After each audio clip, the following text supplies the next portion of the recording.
Okay, this is class number 9 of our study of the book of Proverbs.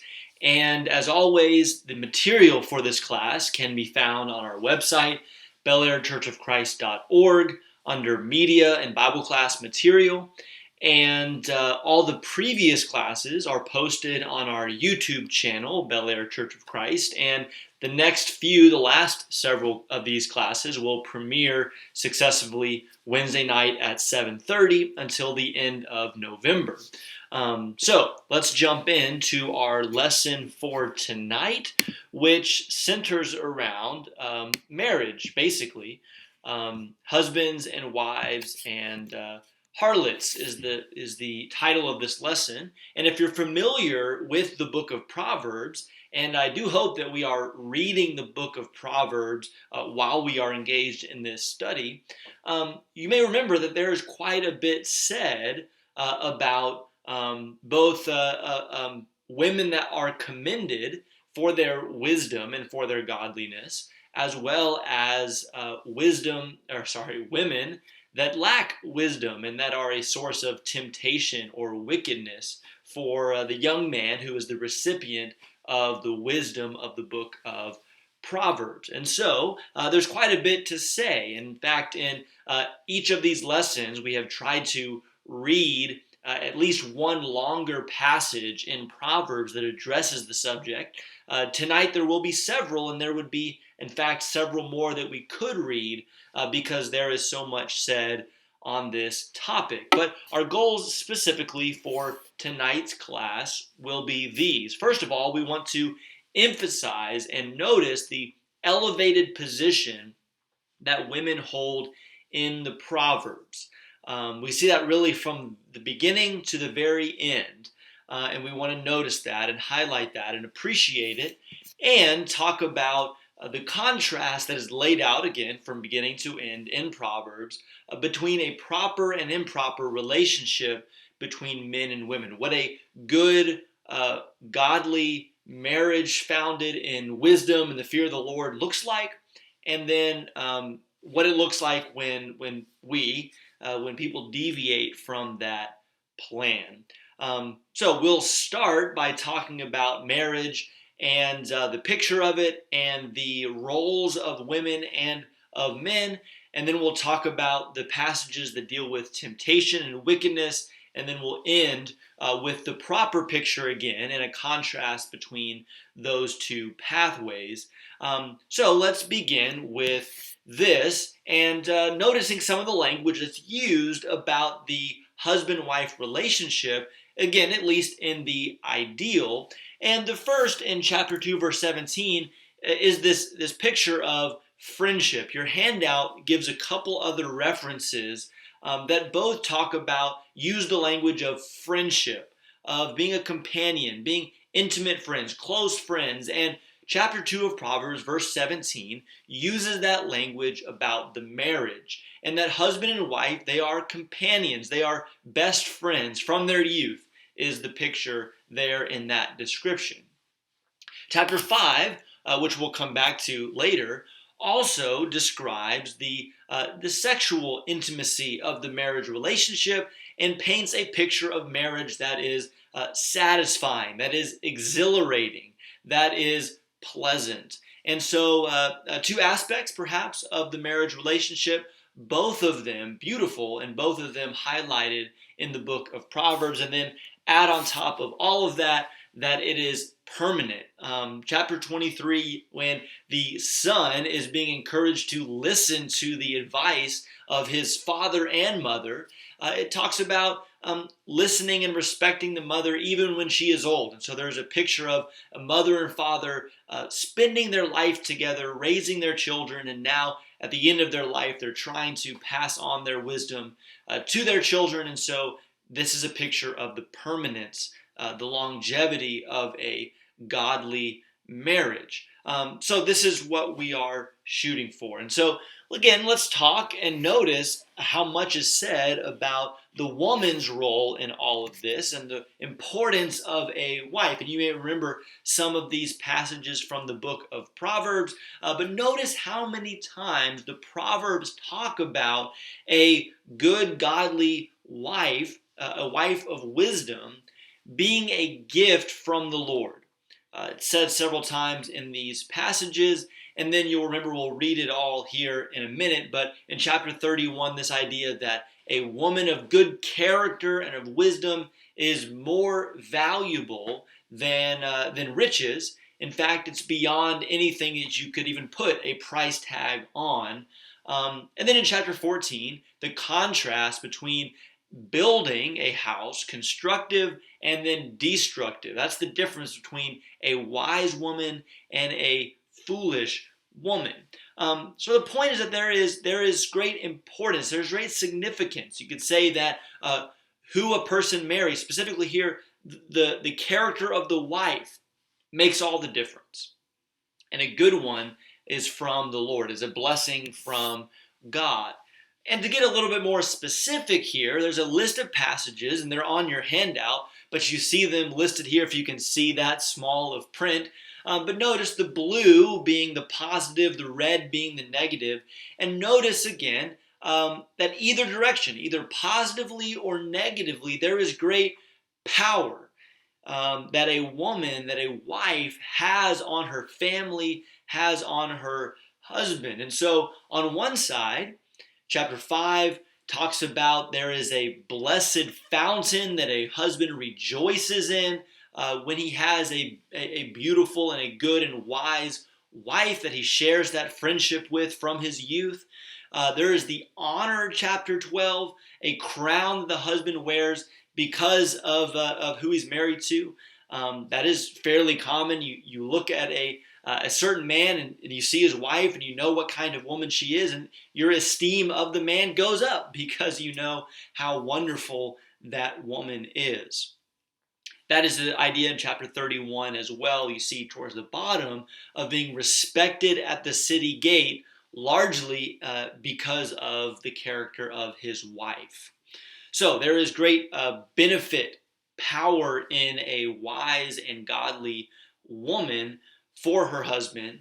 But in red here, we see that over and over again, the proverb says, if the wife is quarrelsome, then it's better to live in a desert in the corner of the roof. And these proverbs can be a little bit odd, I guess, for us. But I think we should see the point that a woman that is wise and godly contributes to the beauty and the goodness of a life for her husband.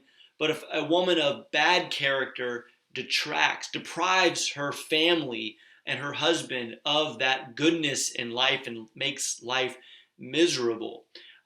Chapter 6 describes adultery and what that does when the woman is unfaithful to her husband, the fury that enrages in him.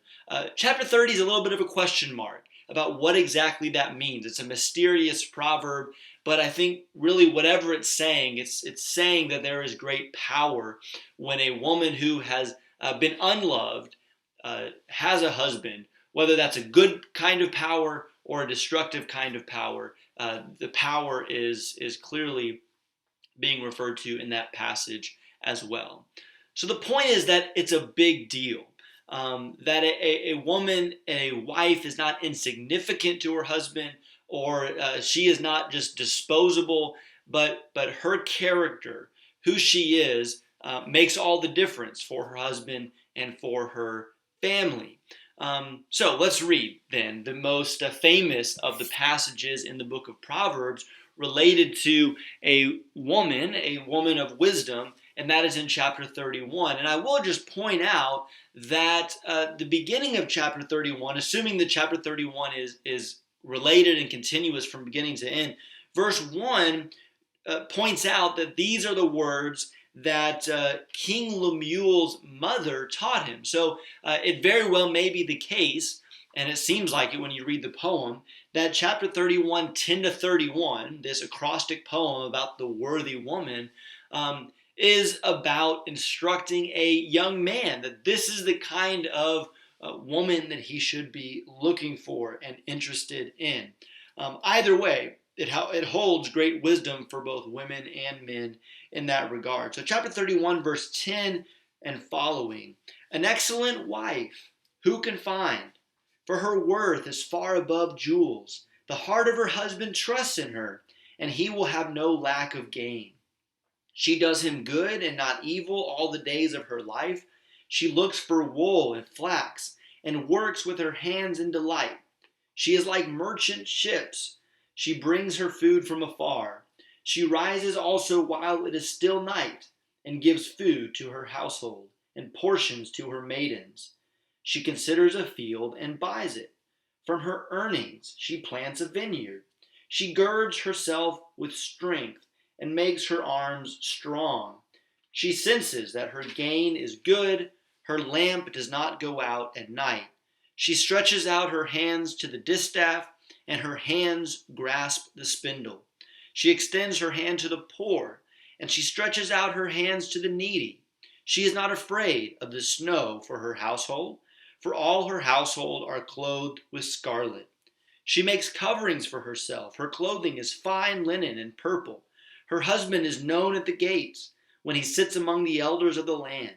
She makes linen garments and sells them, and supplies belts to the tradesmen.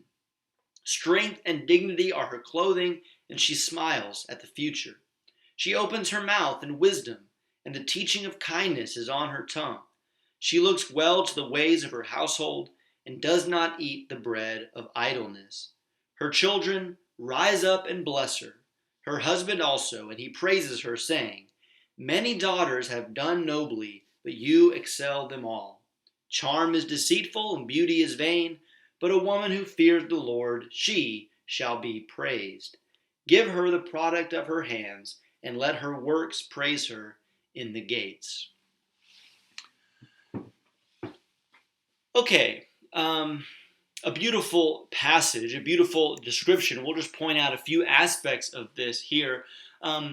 Notice who it is that the woman is serving, where her efforts are attending to her husband, to her family, and that includes her household. So you imagine a lady of the house, a wife, a woman who has children, but also servants that are working for her, and she is caring for all of them. They are all her responsibility, as well as looking outside the home to those in the community that are poor and needy. She is serving all of these people tirelessly, but it does seem from the description that her focus is on her household. They are in her charge, they are in her care, and she's going to take care of them, protect them from the elements, make sure they are fed, they're taken care of, they have security, they have everything they need. Her household is her domain, and she takes care of it, and nothing is lacking because of her diligence. But this passage is just amazing to me when you look at all that she is doing. And so you could go through here and you could make a list of the various aspects of her work. And so there's what we might call manual labor. There is work that takes strength, that takes muscles, that takes energy, that takes stamina. She's waking up early and going to bed late.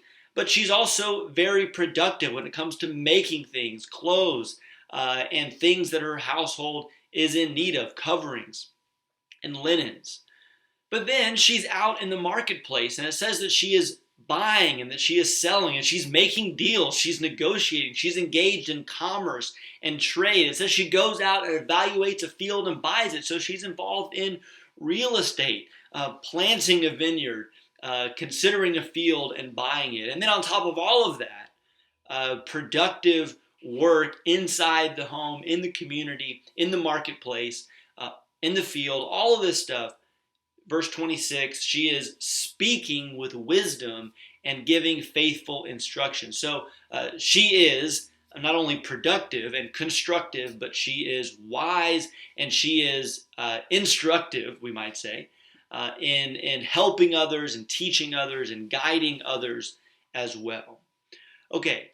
Again, this is a beautiful picture, and this is at the heart of what Proverbs is saying about what it means to be wise. So let me just stop and comment on that for just a second.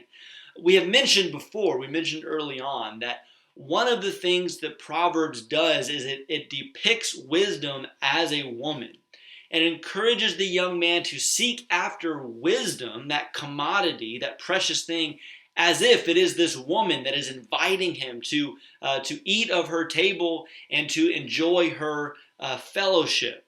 Okay, so there's layers here, because on one hand, wisdom, that this woman, this great lady of the house, as described, for instance, in chapter 9, this great woman is a metaphor for wisdom. And so you could read chapter 31, for instance, in some ways in that vein, and say that chapter 31 is just describing what a life of wisdom looks like, whoever you are. This is Lady Wisdom, so to speak. And this is what she does in life. But there is also a very, I think, literal interpretation that we should be making of passages, and this passage in particular, Proverbs 31, that this is what women should be striving for as they strive to live in the fear of the Lord, in the knowledge of God, and this is what men should be looking for in a wife, looking for someone who lives by wisdom. And so when you understand that wisdom itself is depicted as a woman, and it is exalted and it is cherished, and men are told, go after it. Go after this great lady of wisdom.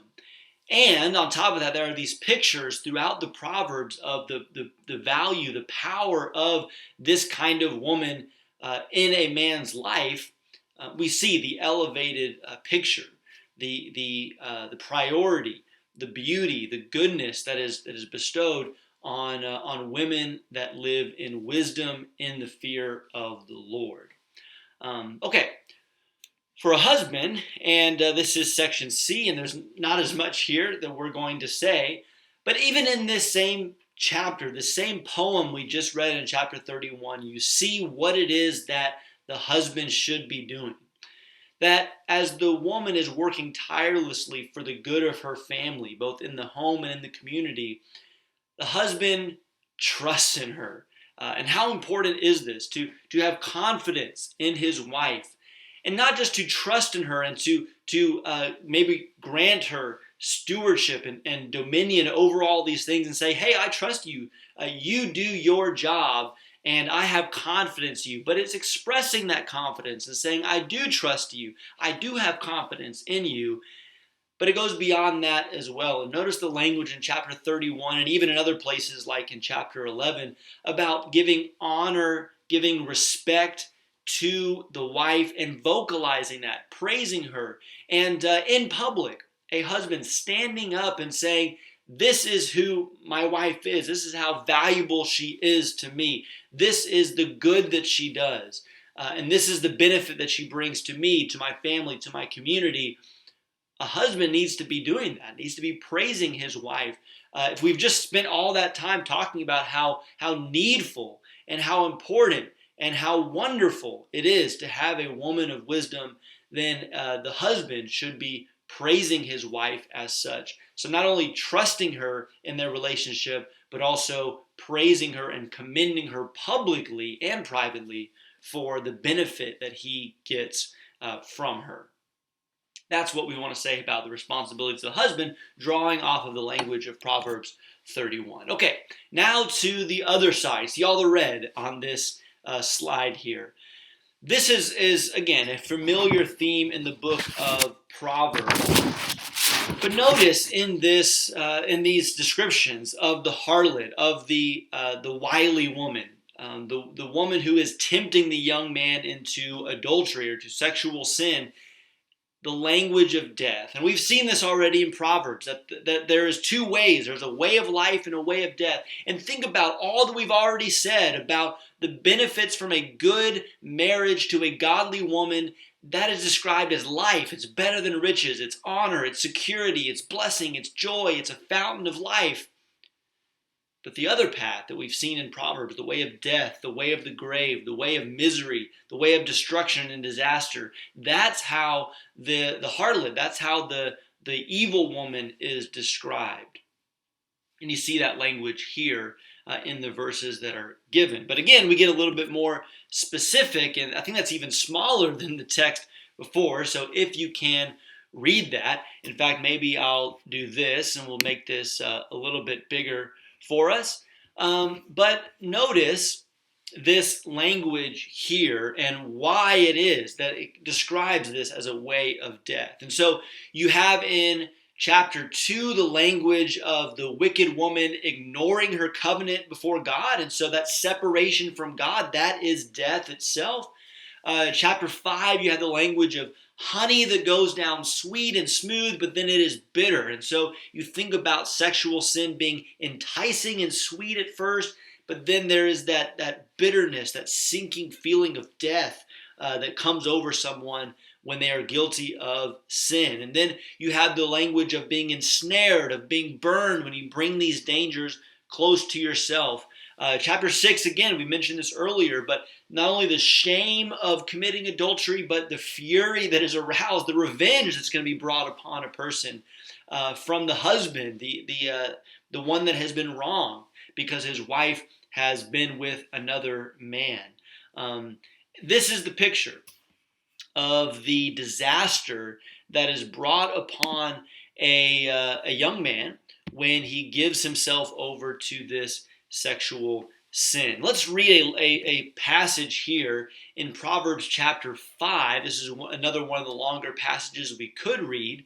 And so Proverbs 5, my son, pay attention to my wisdom, listen well to my words of insight, that you may maintain discretion, and your lips may preserve knowledge. For the lips of an adulteress drip honey, and her speech is smoother than oil. But in the end, she is bitter as gall, sharp as a double-edged sword. Her feet go down to death. Her steps lead straight to the grave. She gives no thought to the way of life. Her paths are crooked. She knows it not. Verse 7 of Proverbs 5. Now then, my sons, listen to me. Do not turn aside from what I say. Keep to a path far from her. Do not go near the door of her house, lest you give your best strength to others, and your years to one who is cruel, lest strangers feast on your wealth, and your toil enrich another man's house. At the end of your life you will groan. When your flesh and body are spent, you will say, how I hated discipline, how my heart spurned correction. I would not obey my teachers or listen to my instructors. I have come to the brink of utter ruin in the midst of the whole assembly. Okay, this is the story of a man whose life has been destroyed by sexual immorality. And notice specifically what the Proverbs says here is being lost by this man. His energy, his strength, this idea of your best years, the strength of your youth, the energy of your youth, when you could be enjoying life to the fullest, it's given over to chasing women, to maybe chasing one in particular that you have this affair with or this unholy interest in, and you're giving that away, and that is being lost, and you can't get it back. You can't go and get those years, get those opportunities back, as we will see. And so there is time lost. Sexual sin is the kind of thing that consumes a person, and they get tunnel vision and they waste months, years in this pursuit, and you can never get that back. There is money that is lost. So maybe that is money spent in the chasing of this woman, or money spent in the cover-up, or in the lawsuit afterwards that talks about when the husband gets involved. And so there is financial loss and effort. And you get this picture in verse 11 of the old man now looking back, and he's wasted away, and he's lost so much of his energy. He's just a shell of his former self. And it's because he wasted his life in these pursuits. There are health consequences even of this sin. And then we talked about this. Opportunities lost. You see in verse 12 and 13, he says, oh man, if only I had listened to the people that were trying to set me straight, listened to my teachers, my counselors, and if I hadn't just had hated correction. And so there are regrets, the guilt that hangs on, the regrets that hang on because of this life of sin. And then, of course, the reputation that is lost, and again, is largely unrecoverable because he has committed these sins and been ensnared by them. We could give, I'm sure, lots of specific examples of the man or the woman that is engaged in an affair, that is committing adultery, or with somebody who is committing adultery, and how all of these things turn out to be true.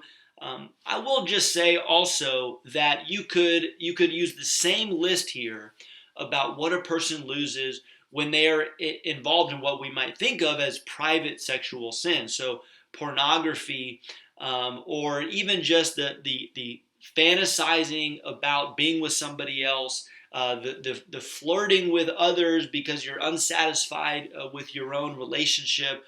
All of these things that we might think of as being less destructive because they're less public, we would say, and we know, I think, from personal experience or the experience of others, that in the same way we're giving up energy and time and effort and opportunity, and we're really corroding our souls and our lives from the inside out when we are ensnared by these sexual sins, whether they are public or private. Okay, there is the bait, the trap. So this is the horrible end. So what we just saw is everything is decayed, everything's lost. This is the sad, tragic end. How does a person even get there? Well, Proverbs says quite a bit about the bait that is used. How this appears so attractive. You hear that woman or that man saying things to you that make you feel good, that make you feel loved or sought after or pursued. And so that gets us aroused and excited for this seemingly pleasurable opportunity. There's also the beauty, the outward beauty. There is a section on your handout that I have taken out of the PowerPoint, so we're not going to talk about it in the lesson. But go read chapter 7, use the handout, and it asks you to fill in all of the different circumstances of the situation, including the strategies used by the woman to seduce the man. And I think you'll see that still today, sexual sin follows the same pattern of the enticements that are laid out, and then the horrible consequences of it as well. But how does a young man in particular, protect himself?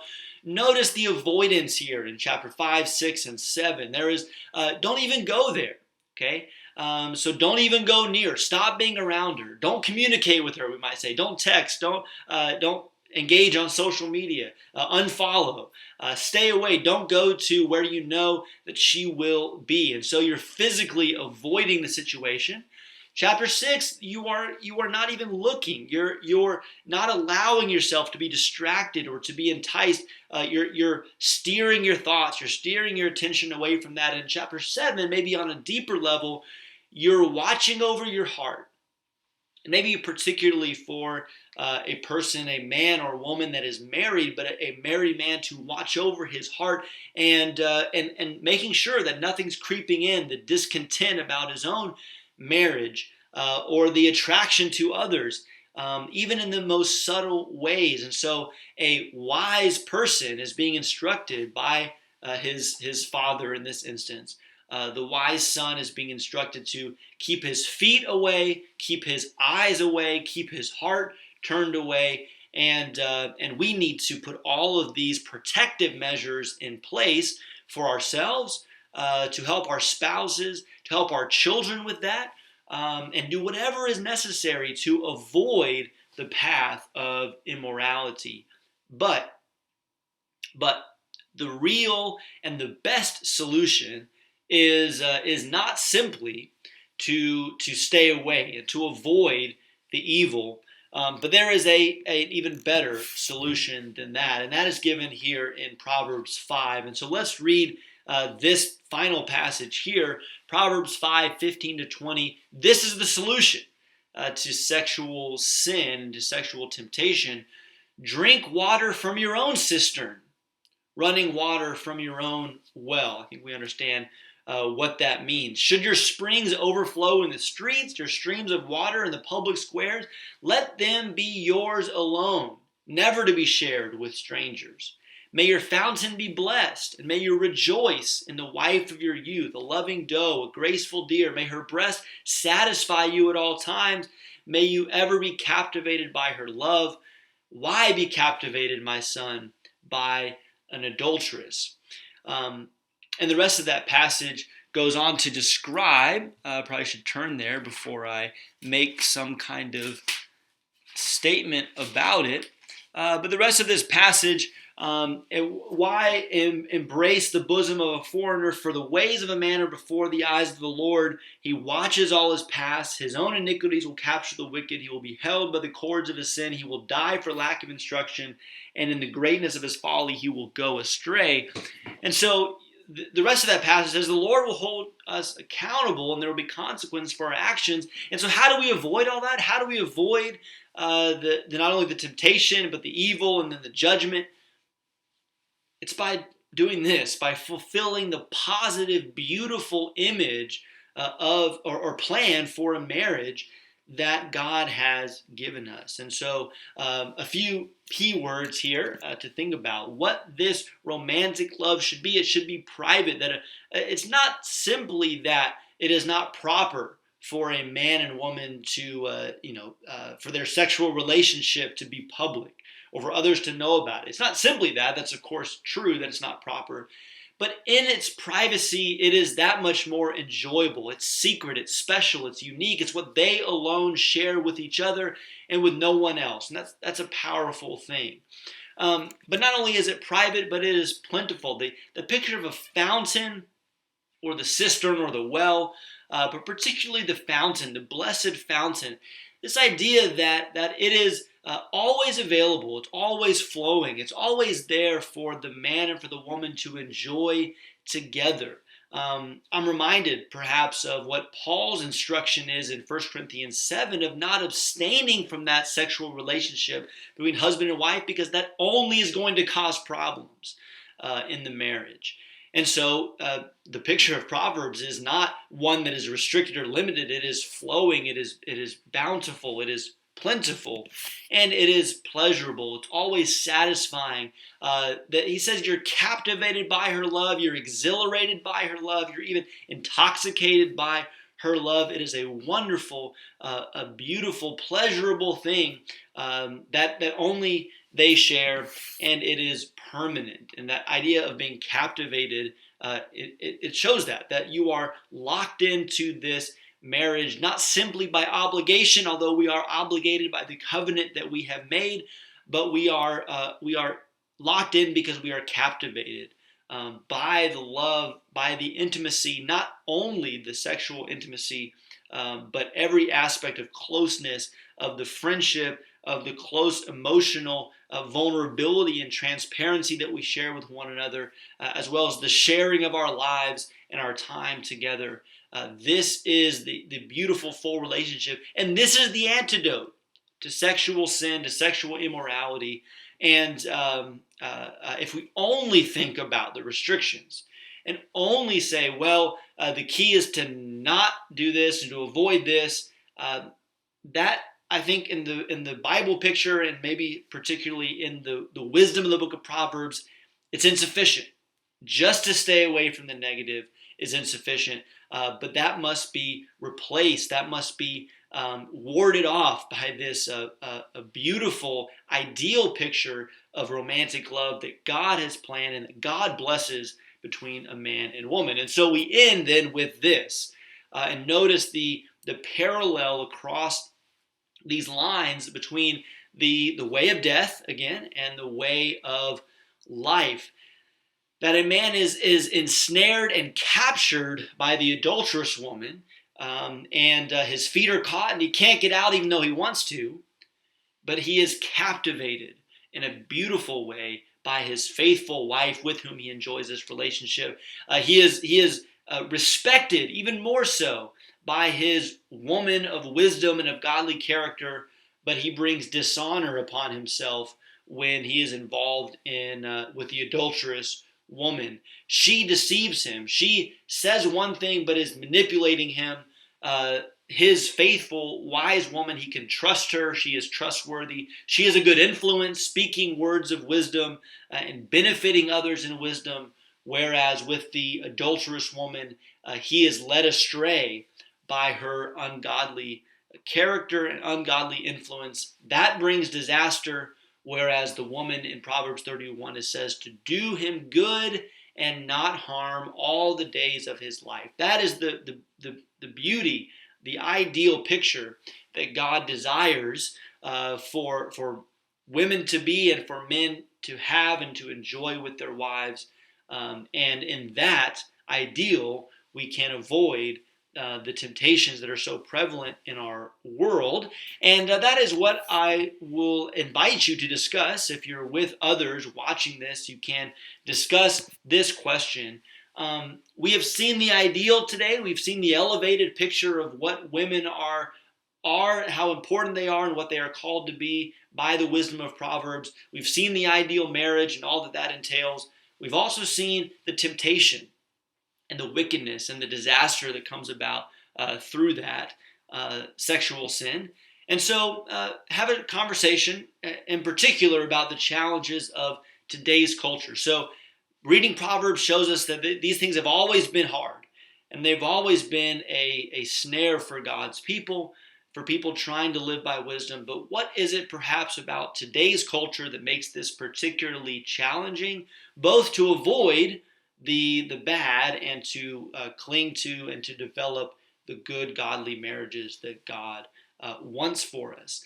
So the class is over, and if you're with others, you can spend some time discussing this question, but we'll invite you to join us again next week for lesson 10 of our class in Proverbs. Thank you so much.